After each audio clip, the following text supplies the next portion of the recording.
Hey, what's going on, family and friends? Can you believe we're in March already? We're in the thick of a crypto bull run, crypto conferences, and the rollout of sound U.S. crypto regulations. After Donald Trump's recent announcement of a U.S. crypto strategic reserve, including XRP, Cardano, Solana, Bitcoin, and a few others, there's been a massive and positive momentum building for this space. Something's lurking on the horizon, and I believe many of us can absolutely feel it.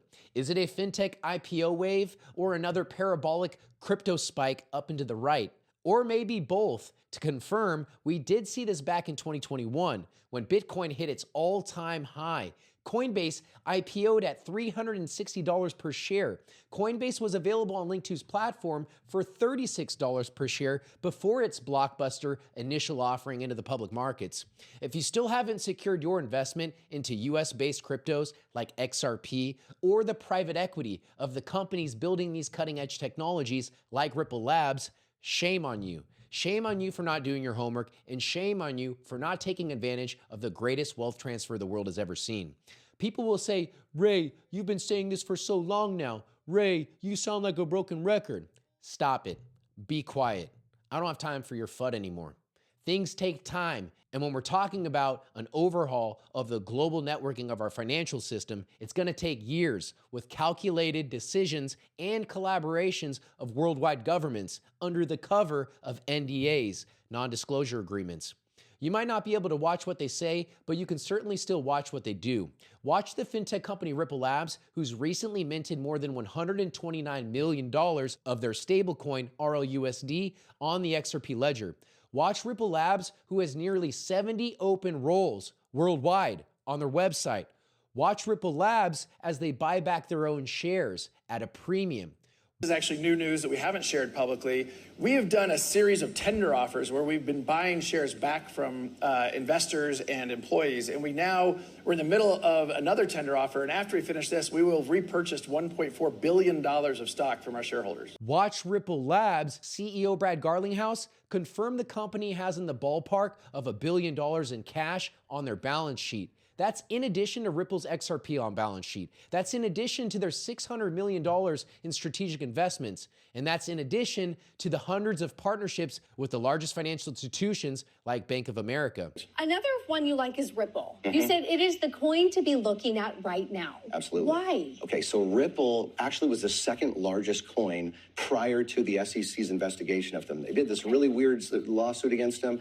And basically, the Ripple's going to be the track that everything's going to be running on in the future. So they created their own stable coin right now. Okay. And Bank of America, like I said, they were doing 100% of their internal transactions. They've got 83 different patents on it. And there's some incredible stuff that's going to be coming out. Liz just showed us all these major innovations that are coming. Yeah. No, there are incredible things that are coming. We've got the most pro-crypto president right now in the United States, 60% of Congress that's on board. This is the moment right now in history where this is the ChatGPT moment for crypto, right? Where it's now coming out to the next level. And Ripple, XRP, is going to be probably the highway that most of the financial systems are going to be driving through here in the future. It will not be Bitcoin. So to those of you who've secured your position, congratulations. To invest in XRP, check out my favorite application and team in the business. That's Uphold. Visit uphold.com, uphold.com. You can invest not just in cryptos like XRP, but stablecoins, utility tokens, and index-like offerings. You can literally invest in all the digital assets recently designated as part of the U.S. Strategic Reserve. With Uphold, you can invest in them all at the same time with the click of a button. I'll be sure to copy my referral link to their website in the description below. Now, before I tell you how to invest in private equity, how to invest in the actual companies, the world-class teams building these cutting-edge blockchain technologies and software solutions from the private sector, let's first visit Uphold's CEO, Simon McLaughlin's recently published article on Finextra. Simon goes into detail about the power and importance of stablecoins in this article. But a little data point that stuck out to me was Simon's statement. 134 countries and currency unions representing 98% of global GDP are currently exploring CBDCs, central bank digital currencies. It's safe to say the whole world is adopting crypto, and I'm proud to be here with you all. Now, to invest in the private equity, to invest in the companies building these revolutionary crypto, aka blockchain solutions, there's a few access points into the secondary markets for buying these shares, but they each come with a few hoops to jump through. You can buy shares through a broker, but then there's high broker fees. Or you can buy from a former employee, but that's if you have enough capital and the blessing from the company. That's why one of my favorite applications for investing in private companies is Link2. Link2 allows me to invest what I can afford into the companies that I love, and I don't have to worry about any of the headache related to the trade. Link2's made it easy for me to point, click, and invest into some of the coolest companies while they're still private. Companies like Ripple Labs, Uphold, who I just had on screen a moment ago, and Kraken, who recently had their court case dropped by the SEC. It's literally go time, baby. These are companies that are not publicly traded on the stock market. Again, these are private companies. So to invest on Link2's platform, users first need to show proof that they satisfy the accredited investor requirements. For example, you can upload your W-2s showing that you make $200,000 annually for the 2 most recent years, or $300,000 for a household joint income between you and your spouse, or you have a Series 7, or a letter from your financial advisor, or $1 million in liquid assets excluding your primary residence. Where I'm getting at is there's a few ways to satisfy the accredited investor requirements, and these requirements change from country to country. So keep that in mind when you're accessing Link2's application, which is a worldwide platform. And one thing that I failed to mention earlier is keep your eyes on the metals market. Gold is up nearly 17% in the past 6 months, according to the LBMA. The LBMA is the London Bullion Market Association, which is the international trade association for the global OTC, over-the-counter bullion market for precious metals. According to Miles Franklin president Andy Schectman, rumor has it gold is in for a major price revaluation following a major trend of central banks buying more gold than ever. When Nixon closed the gold window in 71, he in 72 raised or devalued the dollar or revalued gold. So this is not unprecedented. He revalued gold from 35 to 38, and then the next year from 38 to 42.22. It's held, ironically, in an account called the Gold Revaluation Account, and that's every central bank account holds gold in a gold revaluation account on their central bank balance sheet, which is ironic. We've even heard members of the Bundesbank and the head of the Dutch National Bank for years say we should revalue the gold on our balance sheet in the gold revaluation account, at least market to market, from 35 to 2,900 to offset our liabilities. And then you get Cynthia Loomis, the senator from Wyoming, who is advocating for the strategic Bitcoin account. And the way of funding it, she said, speaking at the Bitcoin conference after Trump, is to, and she's written a bill to revalue gold held in the revaluation account to a level sufficient enough to come up with proceeds to buy more Bitcoin for this strategic account. The moral of the story is it's hiding in plain sight, as you mentioned, and why stop at market to market? Why not put it at 10,000 an ounce, 12,000, 20,000? James Rickard says 24,000, I believe, and he used a 40% gold backing, which is what the Swiss used, which is what the BRICS said they've agreed to in principle for their common settlement currency, the unit, 40% gold backed. And I think the way he got his number was by taking M1 or 40% of it and dividing it into the gold at Fort Knox, and came up with this large number. If it really was 24,000 an ounce, every $4,000 increase in the price of gold would give the Treasury General account $1 trillion free and clear. President Donald Trump has recently communicated the necessity of auditing Fort Knox, the United States bullion depository supposedly housing a significant portion of the U.S. gold reserves. So while all eyes are watching what's going on one hand as it pertains to crypto, don't take your eyes off the other hand as it pertains to gold. Check out glintpay.com, that's glintpay.com, to learn more about the future of transactional gold. Glint CEO Jason Cousins has been working tirelessly with U.S. regulators to see the adoption of gold and silver as sound money, which would remarkably follow what our U.S. Constitution, Article 1, Section 10, Clause 1 already states. Gold and silver coin are already considered U.S. legal tender in our U.S. Constitution.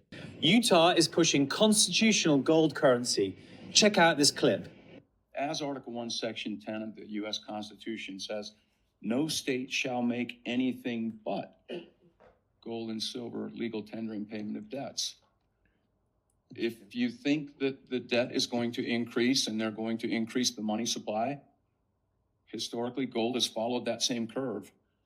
This is a way that we help the state, providers to the state, and if in the future the legislature decides to build on this with the dozens of other states that are working on this, we can move forward to help the people in our state preserve the purchasing power of their earnings and savings, which I would submit is the best thing we could do for home affordability, for the ability to keep up with the standard of living in our state. And since it is our number one export and import, the study group will continue, that we continue to advance and promote this fintech effort in our state that is part of our major resource. So Take control of your finances. Put yourself onto your own personal gold standard. I've personally used Glint's MasterCard debit card to purchase coffee, food, and office supplies online. Get yourself one of their cutting-edge debit cards. You can spend your gold or silver gains whenever you want, wherever you want. And if you want real gold bars for your portfolio, check out Miles Franklin. They've got the most competitive prices on the market. Reach out to Andy, let him know that I sent you. As the market begins to percolate, so are the conferences. I'm looking forward to attending a few this year. I couldn't attend ETH Denver last week, but at least we got to interview blockchain developer and founder of W3 SaaS, Boone Bergsma, on Merlin's Crypto X Space while he was at ETH Denver. Boone confirmed that no matter what the narrative reads like in the media, the energy and optimism at the conference was absolutely high, and the builders were bullish on the growth and trajectory of the market. What was your reaction being at ETH Denver? Were people freaking out today? What was some of the sentiment, like boots on the ground wise? And thank you for being here. Yeah, no worries. Honestly, there's really just a bullish fever. I think, everyone's really expecting a lot of big things in 2025. I think they see, regulations on the horizon. And it just is a very good spirit. Everyone's in high spirits here. And I've hit 4 different conferences today. Everyone was just more focused on the future and all the excitement around that. I'm looking forward to attending some upcoming conferences with Boone over the next few months. I'll be brushing elbows with him in New York this April at the Tokenize This conference hosted by the Security Token Market. This is going to be the largest 3-day tokenization conference at the Glass House on April 16th through the 18th. Securitize CEO Carlos Domingo will be speaking, James Wallace from Ripple, and many more big leaguers. I'm hustling to get my media pass for the event, so this way I can secure engaging interviews for those of you tuning in. Love you mucho. And then I'll be seeing Boone Bergsma in Las Vegas for the XRPL Las Vegas conference, followed by the XRPL Apex conference in Singapore. That's right, your boy's going international, baby. Woo! And I cannot wait. Shout out to Jonathan Simmons of Apex Tech Growth Partners for the sponsorship. Love you mucho, Jonathan. Regarding XRP Las Vegas, you better hurry up and get your tickets before they sell out. The lineup is stacked. Speakers include Brad Garlinghouse, David Schwartz, Chris Giancarlo, Boone Bergsma, and many more legends. Go to xrplasvegas.com if you want to meet any of these guys. Let's go back through them. Cody Carbone, Chris Giancarlo, Brad Garlinghouse, Simon McLaughlin, Dr. Chris Brummer, Kevin Maloney, CEO of iTrust Capital, Steve McClurg, Austin King from Omni, Mark Otto, co-founder Monerex, Nancy Beaton, Chief Revenue Officer from Uphold, Keith Grossman, he's President Enterprise at MoonPay, Georgios Vlachos, co-founder Axelar, Dom Kwok, and Phil Kwok from EZA, Bitwise CIO Matt Hogan, Boone Bergsman from Web3 Industries. And remember, once you buy your tickets to XRP Las Vegas, you'll need to confirm your identity and allocate the tickets using the 2Tix application. It's a 2-part process ensuring privacy and security using the XRP ledger. XRP Las Vegas is going to be a blast, and I'm looking forward to seeing many familiar faces. If I'm lucky, I'll get a few exclusive interviews. I think it'll be interesting to get a pulse check on the XRP community's overall perspective as it relates to having an exit strategy. Are we long-term holders or high-volume traders?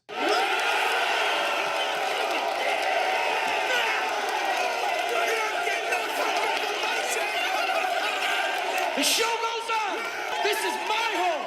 I know the team at Merlin's going to be there at the conference, so if you are a digital asset investor or enthusiast, or if you're trying to find new ways of leveling up your investment portfolio or investment strategy, check out Merlin's crypto tracking and exit strategy tool, where you can track all your crypto from one interface and set price targets to make sure that you don't miss an opportunity. Check out merlincrypto.com today or see my referral link in the comment section or description below. Remember, none of this is investment advice, and I'm certainly not an investment advisor. I'm far from that.